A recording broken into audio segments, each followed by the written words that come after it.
तो आज हम सभी लोग नीति शतक में श्लोक 83 को पढ़ेंगे। पहले इसको एक बार बोलते हैं और उसके बाद समझते हैं। नेता यस्य बृहस्पति प्रहरणम्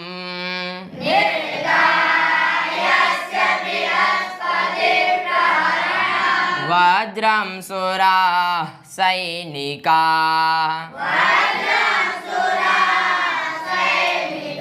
स्वर्गो दुर्गमनुग्रह किल हरे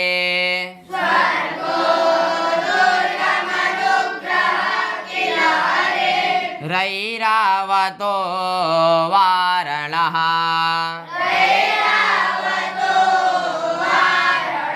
इत्यैश्वर्यबलान्वितोऽपि बलभेद ऐश्वर्यबलान्वितोऽपि भग्नः परैः संगरे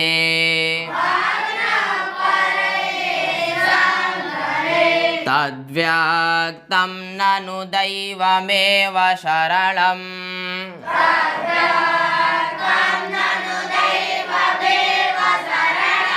धेग् धेग् वृथा पौरुषम्। अब देखिए इस श्लोक का छंद क्या है, शार्दूल विक्रीडित छंद है। समझे कि नहीं। इस श्लोक में भी जो है भर्तृहरि जी दैव पद्धति के बारे में बता रहे हैं और कह रहे भाई भाग्य ही सब कुछ है। भाग्य ही क्या है, बोले व्यर्थ का पुरुषार्थ भाग्य के सामने सब फेल है। तो उसी का वर्णन देखिए क्या कह रहे हैं। कह रहे हैं सबसे पहले दैवम एव शरणम। क्या बोले, दैवम अर्थात भाग्य, एव मतलब ही, शरणम मतलब शरण, भाग्य के शरण में ही जाइए। कहाँ जाइए, भाग्य के ही शरण में जाइए। क्यों, तो ऊपर की 3 लाइनों में फिर एक कहानी बता रहे हैं। देखिए क्या कह रहे हैं। कह रहे हैं यस्य, यस्य मतलब जिसके नेता बृहस्पति हैं। नेता मतलब गुरु या मार्गदर्शक क्या है, बृहस्पति है। बृहस्पति जो है देवताओं के कौन है, गुरु है कि नहीं। बृहस्पति जैसा अगर मार्गदर्शक मिल जाए उसका कोई बिगाड़ सकता है कुछ। तो वही कह रहे हैं कि यस्य मतलब जिसके नेता कौन है, बृहस्पति। नेता मतलब गुरु या मार्गदर्शक। तो भर्तृहरि जी कह रहे हैं भाई जिसके नेता साक्षात बृहस्पति और प्रहरणम वज्रम, वज्र मतलब वज्र और प्रहरण मतलब हथियार, जिसका हथियार क्या है, वज्र है। समझे कि नहीं। सबसे पहले बोले भाई जिसके नेता साक्षात बृहस्पति और जिसका प्रहरण अर्थात वज्र, प्रहरण मतलब हथियार क्या है, वज्र है। और फिर कह रहे हैं जिसके सैनिकाहा सुराहा, जिसके सैनिक सुर हैं। कौन है, सुर अर्थात देवता। एक सुर शब्द है, एक असुर शब्द है। असुर मतलब राक्षस और सुर मतलब देवता। तो बोले भाई जिसके सैनिक कौन है, देवता, और जिसका प्रहरण अर्थात हथियार क्या है, वज्र, और जिसके नेता कौन है, बृहस्पति। समझे कि नहीं। और फिर कह रहे हैं जिसका दुर्गम क्या है, बोले स्वर्गः। दुर्गम मतलब घर या किला। बोले जिसका घर साक्षात क्या है, स्वर्ग है। समझे कि नहीं। और फिर कह रहे हैं जिसके अनुग्रह हरे है कि नहीं। जिस अनुग्रह मतलब अनुकंपा किसके है, हरि की। जिसके पास साक्षात हरि की क्या है, अनुकंपा, हरि का जो है साक्षात आशीर्वाद है। ऐसे कौन, तो ऐसे कह रहे हैं। और फिर आगे कह रहे हैं वारणा, वारण मतलब हाथी। बोले जिसका हाथी साक्षात क्या है, ऐरावत। बात समझे कि नहीं। देखिए सबसे पहले बोले यस्य, जिसके नेता कौन है, बृहस्पति। और फिर आगे कह रहे हैं भाई प्रहरणम, जिसका हथियार क्या है, वज्र है। और बोले जिसके सैनिक कौन है, सुरा मतलब देवता। और बोले जिसका घर क्या है, बोले स्वर्ग। और फिर बोले जिसकी अनुकंपा, बोले अनुग्रह मतलब जिसका आशीर्वाद। ऐसे कौन, हरि का आशीर्वाद जिसके ऊपर है। और फिर बोल रहे हैं जिसके पास कौन है, हाथी। कौन सा हाथी, ऐरावत हाथी। तो ये सब किसके पास है, इंद्र के पास। समझे कि नहीं। इंद्र के गुरु बृहस्पति और वज्र किसके पास है, इंद्र के पास। भाई इंद्र के सैनिक कौन है? देवताओं के राजा कौन है? इंद्र। स्वर्ग पे कौन रहता है? इंद्र। इंद्र के ऊपर किसकी अनुकंपा है? हरि की। ऐरावत हाथी किसके पास है? इंद्र जी के पास। तो इंद्र का उदाहरण दे रहे हैं भर्तृहरि जी, बोल रहे हैं इतना सब कुछ है उनके पास, है कि नहीं?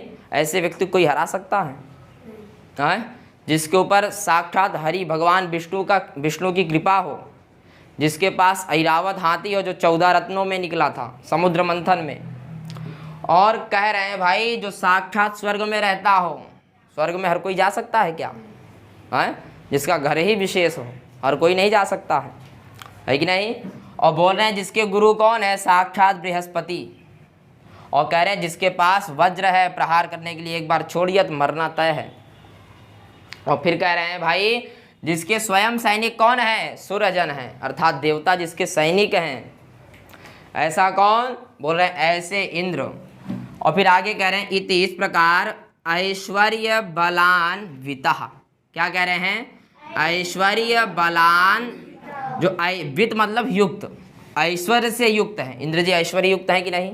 उनके पास क्या नहीं है? सारी ऐश्वर्य है, सारा ऐश्वर्य उनके पास है, धन वैभव सब उनके पास है। और बलात्, बल भी उनके पास है। भाई जिसके पास, जिसकी सेना देवताओं की हो, उसको बल की कमी है क्या? हाँ, तो वही तीसरी लाइन में कह रहे हैं जो किससे युक्त है? बोले ऐश्वर्य विता, विता मतलब युक्त, जो ऐश्वर्य से युक्त है, धन संपत्ति पड़ी है सब। ठाकुर जी भी, ये कुबेर जी भी कौन है? देवता हैं। ये भी किसके सेवक हुए? किसके सैनिक हुए? इंद्र के। तो ऐश्वर्य युक्त हुए कि नहीं वो? तो वही कह रहे हैं जो ऐश्वर्य युक्त है और बलात्, जिसके पास अपार बल है।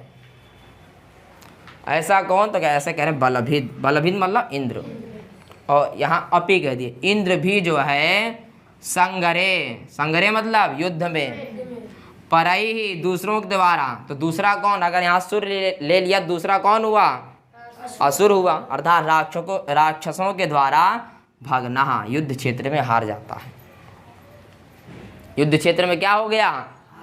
हार गया। समझे कि नहीं? तो किसका खेल है ये सब? सब भाग्य का खेल है।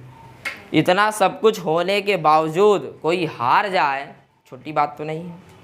तो वही बोले, क्या बोले भाई? जिसके नेता कौन है? स्वयं बृहस्पति। और जिसका प्रहरण अर्थात हथियार क्या है? साक्षात वज्र, है कि नहीं? और जिसके सैनिक कौन है? स्वयं देवता जन जिसके सैनिक हैं।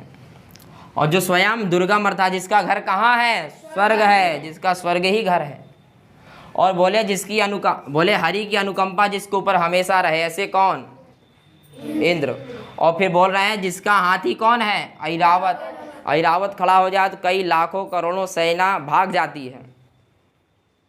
ऐरावत हाथी को देखकर अरबों खरबों राक्षसों की सेना देखकर भाग जाती है, ऐसा हाथी जिसके पास। और कह रहे भाई जो ऐश्वर्यों से युक्त है और अपार शक्तियां हैं जिसके पास, ऐसा कौन?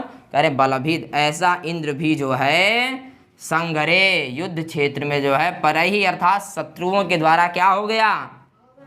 भगना, हार गया। हार गया कि नहीं? कई बार इंद्र जो है स्वर्ग छोड़कर भाग गए कि नहीं? तो वही चौथी लाइन में भर्तृहरि जी कह रहे हैं भाई इसीलिए दैवम एव शरणम, भाग्य के शरण में जाइए। किसके शरण में जाइए? भाग्य। बात समझे कि नहीं? और फिर कह रहे हैं तद व्यक्तम, तद मतलब तो, व्यक्त मतलब स्पष्ट है। व्यक्त मतलब कह रहे भैया इसलिए एकदम स्पष्ट है, इसमें संशय नहीं करिए। ननु मतलब निश्चित रूप से। बात समझे कि नहीं? तद व्यक्तम मतलब बोले एकदम स्पष्ट है, इसमें आप संशय बिल्कुल नहीं रखिए, क्योंकि एकदम स्पष्ट उदाहरण दे दिए आपको। तो चौथी लाइन में कह रहे हैं क्या? तद मतलब तो, व्यक्तम मतलब कह रहे एकदम स्पष्ट है, इसमें संशय अगर रख लिए आप सब समझ लो फिर कोई मतलब नहीं। कह रहे भाई निश्चित रूप से कहाँ जाइए? किसके शरण में? तो दैवम एव शरणम, भाग्य के शरण में जाइए। समझे कि नहीं? और फिर कह रहे हैं पौरुषम, ऐसे इंद्र के पुरुषार्थ को वृथा मतलब व्यर्थ में क्या है? धिक्कार है। धिक मतलब धिक्कार है। कह रहे इंद्र जैसे पुरुषार्थ को, कोई कमी है इंद्र जी के पास? हैं? तो भर्तृहरि जी कह रहे ऐसे पुरुषार्थ को मैं धिक्कार मतलब नहीं, कुछ नहीं समझता। ऐसे पुरुषार्थ तो क्या है? धिक्कार है। इसलिए कहाँ जाइए? दैवम एव शरण। बात समझ गए कि नहीं? तो देखिए क्या कह रहे हैं, नेता यस्य बृहस्पति भद्रं सुरा सैनिका स्वर्गो दुर्गमनुग्रह किरहरे।